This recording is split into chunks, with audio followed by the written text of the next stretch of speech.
Have you ever considered to become a tradie? Are you a tradie right now and then considering your future options in the industry? So my experience is that my parents came from blue collar backgrounds, right? So my dad was a welder back in overseas and he came to Australia and he just started welding. So he said to me, this is a dirty job, don't do it, go out, get education, go out and become an engineer, right? Study hard and get yourself an office job because you don't want to do this hard, dirty work. Fine, it made sense. Although growing up with him, I learned how to do stuff with him. And then he taught me how to use tools. He taught me how to, we did our own renovations. We would repair our own home, what we could, and then get the professionals to come in to do the rest. And I'd ask them questions and learn how their job was. So I'd always had a bit of a passion to do construction. So when I actually finished my university degree, I found that it wasn't quite what I thought it would be. So I got into construction. And this is something that if you're watching this and you're a parent, the old days of just being construction, that it's just the most dirtiest job. It's just not great. It's not an aspirational or it's not inspirational to them to become your kids to become something like that. It's actually now flipped on its head because we realize that these jobs have to be respected and these jobs are highly required and these jobs require a certain amount of skills to operate as well. So this is where I got into construction, and then I found that there was a whole new world opened up to me. And having maybe that education background did help me out a little bit in terms of growing businesses later on. And that might have been the point of difference. But then also getting on the tools myself and giving it a crack was always my motto. And my dad will also do. He was always pushing me to say, if you don't understand it, at least give it a try and then figure it out. So I developed early a skill which was to figure stuff out as fast as I could. Maybe that's why I got into engineering, because engineering is a whole bunch of problem solving and figuring stuff out. So when you're considering a future in construction, understand that it doesn't mean it's like the worst job in the world. There is a benefit to also doing university degrees. Some jobs can extend your career for a very long time, and you have to be patient in terms of seeing a financial reward for some of these careers. But these careers can extend out to 80 years. In construction, if you're highly physical in your job, you're going to have a shorter amount of career because your body would just not be able to cope. And this is something that's very important for young guys to understand, to really look after your bodies. Your exposure outside while you're young, it's great. You feel fine. You can weather it. But also when you start getting to your 30s and 40s, as I am now, you start feeling those pressures. And then I start advising the young guys as much as I can to look after their bodies. So, but that being said, I can also now start training the next generation, right? I can also grab someone right now and run them through all my experiences and teach them how to do those jobs. So I don't have to actually be as physical as I once used to be.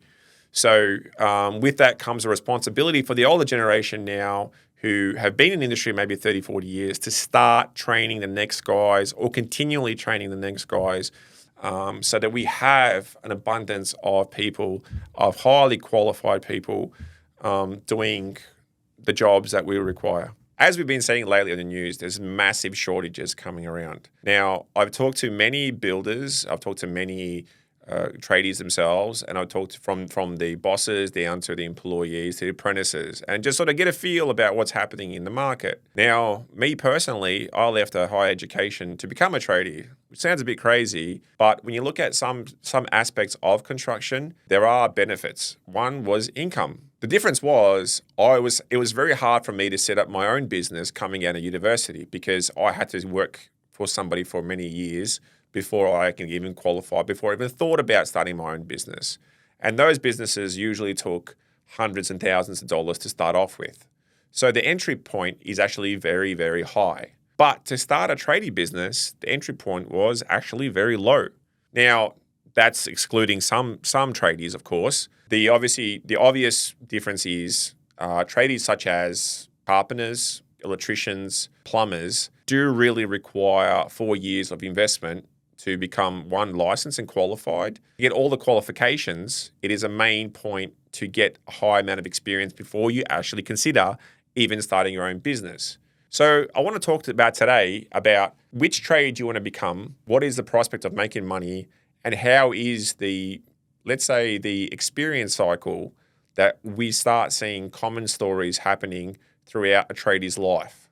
So you have two options. One is to actually pick up a tool and then become a trade, right? There are trades that do that. I can give you an example. Painter, tiler, concreter, plasterer. These trades do not require a license to start a business. These trades actually have a low point of entry in the sense that there's a low amount of tools that you can actually get to start your own business. In that industry, what we tend to see is a low entry point plus low skill labor.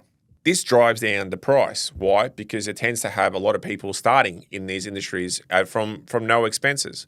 So you could pick up a paintbrush tomorrow, call yourself a painter, and then start painting houses and almost like learn on the job. There is almost like no filter in terms of you starting. So as a builder, you want to get qualified people, of course, to do a great job. But there's a lot of volume guys that just pick up a lot of this basic work. You can start working for someone, pick up the tools very quickly, learn some basics, and then go out and start your own again. So this allows businesses to start and keep going and start, keep going. The downside is the level of quality. So those trades require a certain amount of skill, right, to get into a high quality bracket. What does that mean? Well, the guys that have been in it for a long time can actually make a lot of money. Why? Because they can charge a lot of money to do a lot of high-end work. The volume guys who are really budget conscious and squeeze down the price just tend to hire any sort of labor, and then the quality, it's there or not, depending on how the job goes. So we start seeing these problems in the industry. You look at some other professional trades, such as carpenters, plumbers, and electricians. Now, plumbers and electricians are currently the only ones that have to have a license. The carpenters now are just being brought into mandatory licensing so that they can only work for themselves if they are qualified. The reason being is because their jobs are highly, highly dangerous. If the things go wrong in their jobs, it can fundamentally cause a lot of problems. Even though concreters do foundations of a house, it tends to go okay. The quality of the house can be determined by the quality of the foundation.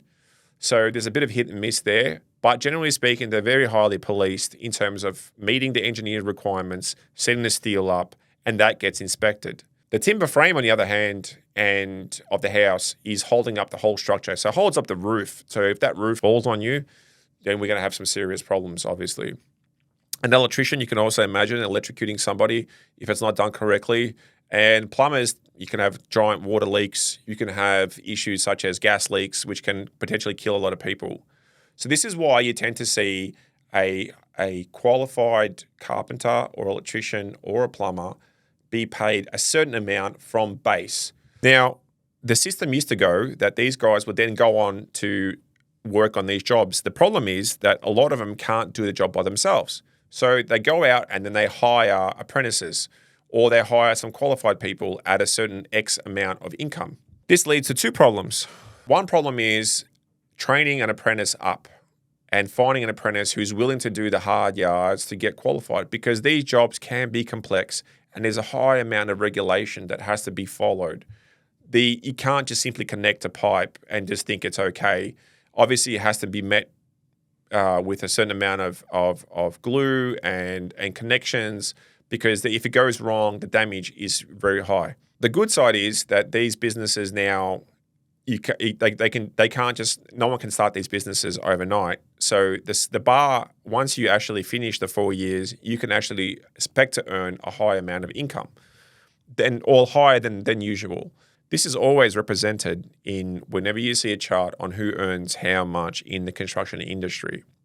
So the driver actually is the availability for you to start your own business and how long it takes for you to start your own business between investing a long time, say 4 years, and then starting a business, and then being qualified. This allows you to start a business early versus starting a business later which is you do 4 years, then you get qualified, then you can start your own business versus just starting your own business and then almost doing your degree or your qualifications whenever you feel like it. As you can see, this might create a lot of clashes in the construction industry, and hence why you tend to see a lot of different quality builds. As a builder, this can be an issue for me to qualify the person who's going to do the job versus my budget versus what the actual job outcome might be. As a builder, I've learned you pay peanuts, you get monkeys. But it's also good to actually just qualify the guys before I hire them. This is all a track record, checking out almost like a resume, seeing their previous jobs, talking to some of their previous builders, or talking to the ones that their projects that they're working on, and then seeing what level of quality is there. And I'm happy to pay for great quality, right? Because I understand that the quality can also be affecting me for years to come. If I get good quality, I don't have to be coming back to the job site multiple times to check on that. And also I can get I can sleep well at nighttime knowing that for the next 10 years, that structure is going to be totally fine. This isn't the common story though in construction, because a lot of guys are hiring people just based upon their actual quote. Now, some guys quote, some guys get purchase orders. Now, the guys that get purchase orders know the price and they have to turn over that job as fast as possible because they have a set amount of profit. Guys quoting jobs can understand that the job might blow out, so they'll add a little bit of a safety factor inside that job, hence why there is a different build cost for almost every single project. Now, different projects such as volume builders, they understand that they run on very slim margins, but they give you a huge amount of volume.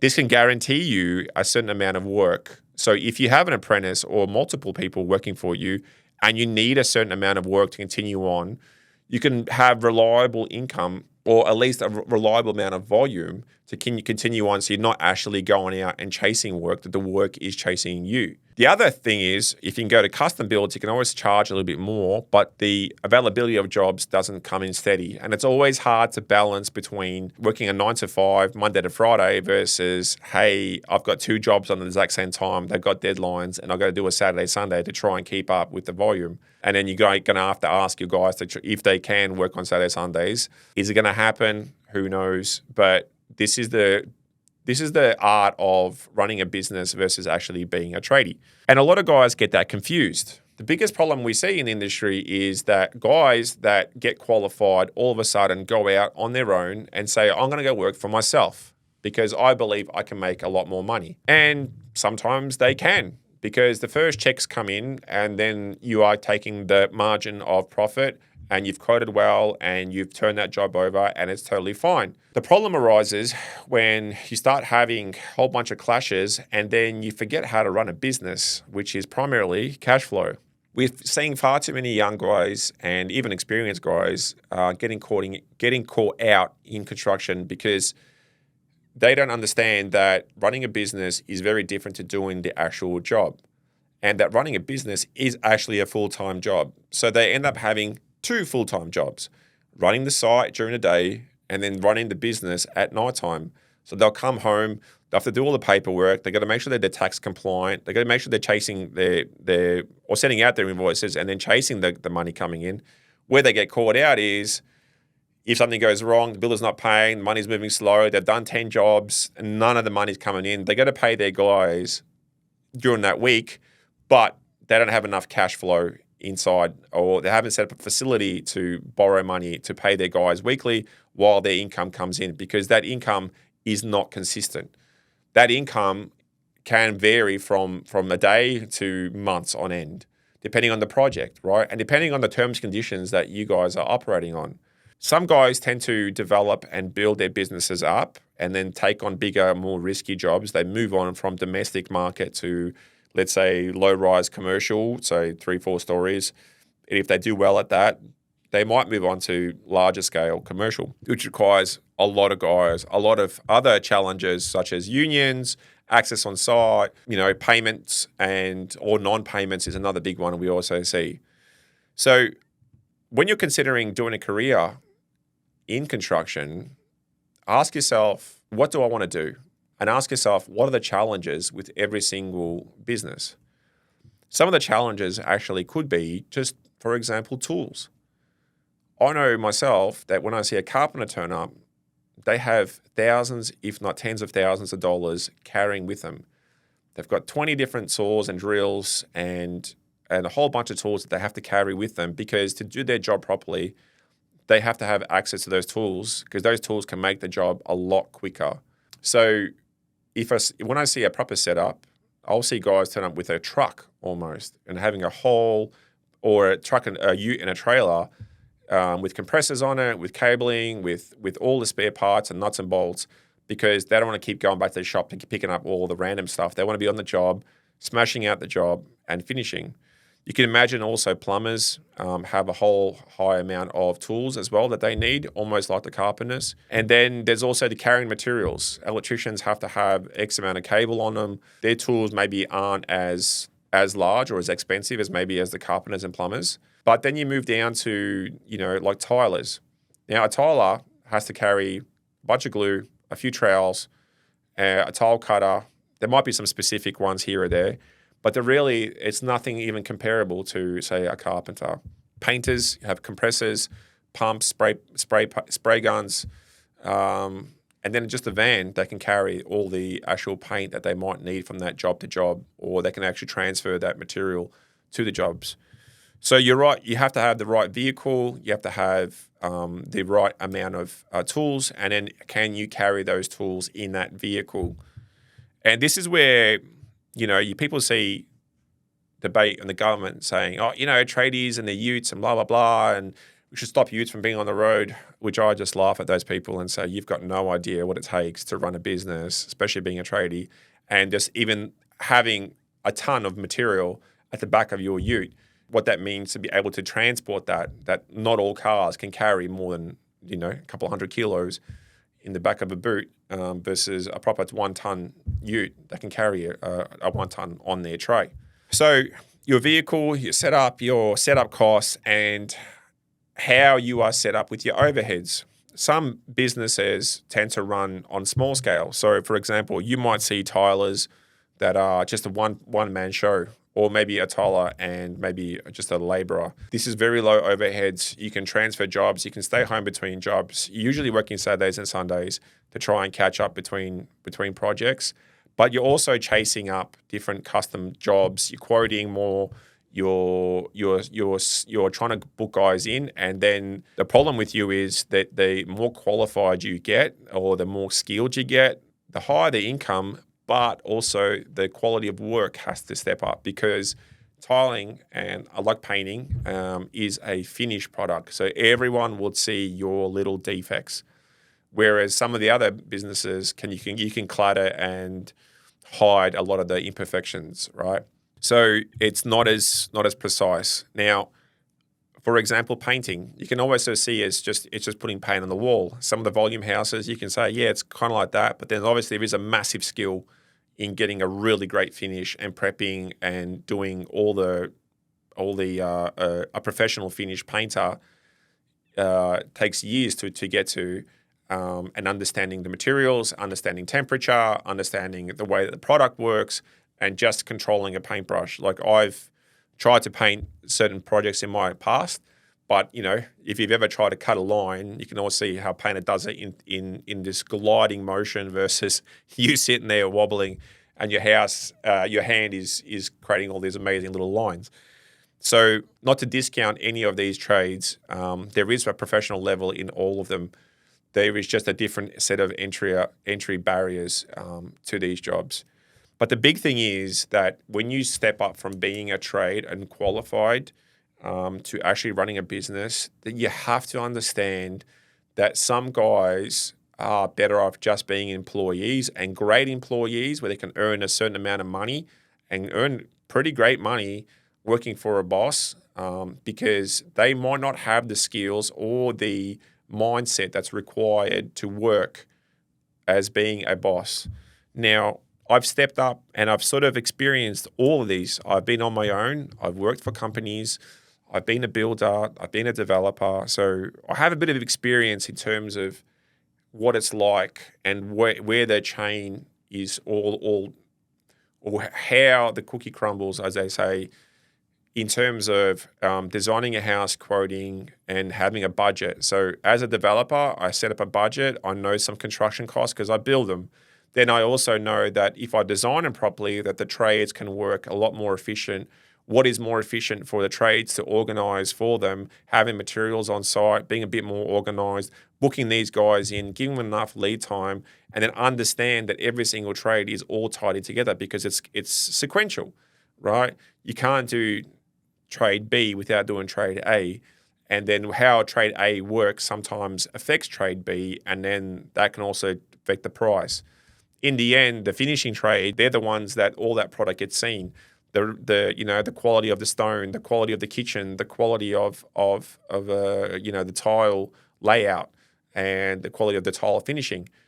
A lot of these businesses tend to start off small, and then once they realize how good they can train staff, and once they realize how they can run a business properly, and they have some money behind them to ride out the waves of a business, then they slowly start to scale.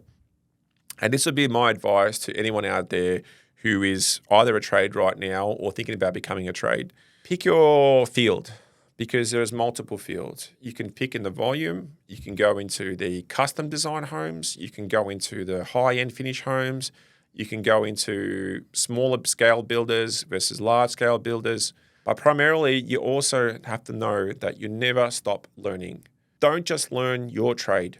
Once you've mastered your trade, start talking to some of the other trades and understanding their challenges that affect your trade.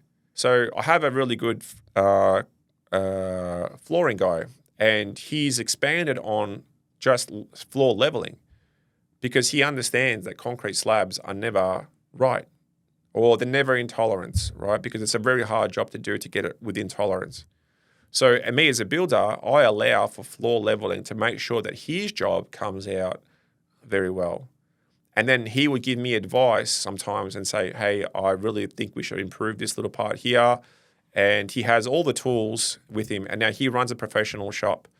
And I just go to him because I know that I'm going to get a professional finish because he's dedicated. He understands how their job is affected by other trades. And then they charge accordingly to rectify any of that works so that the finished product is all top-notch. And the best part is that he will say no. He will say no to bad jobs. He will say no to jobs where the builder just says, you'd be right, just lay it down, wavy, don't worry about it. Because they know that they're going to get themselves into trouble later on when the floor isn't straight. And then the owners come in and they test it, and then it's all shonky, and then the builder comes back on them and says, the floor's out, you should have done this, you should have done that. So I suggest to a lot of trades as well to say no to a lot of dodgy builders out there. And when I say dodgy, it's the guys that cut corners, the guys that don't want to do the right thing, the guys that like just patch it, should be right. Also, running a law firm, I will highly suggest to you that you avoid these people like the plague, because no one ever wins out of those jobs because you always get called back. And unless you're running a $2 company, I'd highly suggest that you stick with professionals, you act more professional, and then you'll find that your cash flow and your stress levels are always lower. Find the builders that are paying quicker and that want you to do a quality job, because these are the builders that are finding clients that are, or doing their own projects that are wanting to do quality homes and have a reputation, and they want to, me as a builder, I'm only as good as my trades, because when those trades do that work, or everything that the owners in the end of the day see, it all comes back to me as a builder. And I want to make sure that my guys that are doing my jobs are doing the best job possible to maintain the best look or maintain the best quality over a long term. Have I done things in the past that I regret? Yeah, I have. I've always thought, I was always squeezed and took on a job that I was so cheap and I had no profit margin in it whatsoever, and try to cut corners in terms of, not necessarily cut corners in terms of quality of the product, but to find trades that could do it a little bit cheaper. And then that's always bit me back in the ass, and that's what I've learned now. And then this happens in a large scale in Australian construction. Now, the future outlook in construction is going to be massive because there will be a whole generation of really high experienced people retiring. They're just going to get out. And these people are really good at what they do. They know how to run a business. I'm hoping that these people now will come back in part-time and help other businesses. And I hope that they might join an association and then try and train the next generation of guys. Just some knowledge and just some advice sometimes on how to deal with a lot of stressful situations that they've maybe gone through would be highly appreciated. So you can expect to earn a lot more money because the wages in construction are not going to come down. It's going to be harder and harder to find people to do these jobs. And unfortunately, the demand will not be dropping. To balance that out, the demand will just keep continually increasing. We've got a whole bunch of old homes that need renovating. We've got a whole bunch of new homes that need to be built. And we just don't have enough people in those skill sets, especially like those licensed skill sets. And they are running, I know right now, they're running at 7 days a week trying to keep up with the demand. But there is a limit to that of how long they can do that for because before they've experienced burnout, and we all know about that. But, if they run their businesses properly and they actually stop and breathe and actually assess where their businesses are at, they have a high capability of actually earning some really good money. And then just actually saying no to some certain stuff can actually make you a lot more money. So if you have any other questions, this is a brief sort of a catch-up and a brief explanation of what's going on in the construction industry. If you have any more questions, just write them down below. Send me a message, subscribe to me, and then I will try and follow up and any advice and create any more content that you guys want to hear.